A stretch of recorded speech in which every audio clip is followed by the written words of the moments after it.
Good news po mga kababayan. Naalis na po ang Pilipinas sa FATF Gray List. Ngunit paano nga ba naging magandang balita ito para sa ating mga Pilipino? Tara, atin pong talakayin.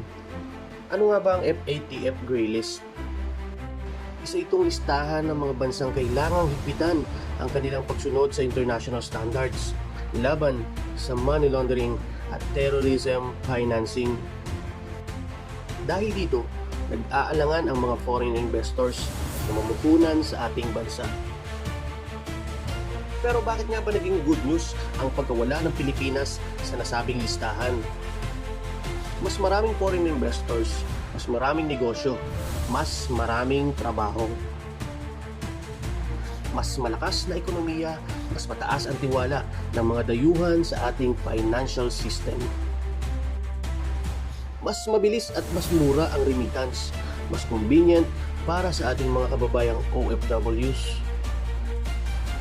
Ang ibig sabihin nito, mas magandang oportunidad para sa ating lahat. Kaya naman, ito ay isang panalong balita para sa isang bagong Pilipinas.